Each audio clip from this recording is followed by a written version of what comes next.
নমস্কার, আমি ডক্টর অনিল মোহন। আমাদের আজকে আলোচনার বিষয় যে এই সময়ে মানে অ্যাকচুয়ালি এই কনসেপ্ট অফ রেইনি সিজন অনেক কুকুর খাবার খাওয়া ছেড়ে দিচ্ছে। তো এই অবস্থাতে খাবার খাওয়া ছেড়ে দিচ্ছে বলতে আমরা কী কী সমস্যার সম্মুখীন হতে পারি। সাধারণত বর্ষাকাল যখন শুরু হয় তখন ওদের লোম পড়া শুরু হয়।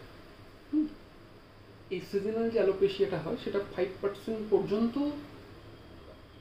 পারমিসিবল, কিন্তু তারপরে যদি হয় তাহলে কিন্তু মেডিকেল অ্যাটেনশনের দরকার আছে। কিন্তু কিছু কিছু ক্ষেত্রে মেডিকেল অ্যাটেনশনের কোনো দরকার নেই।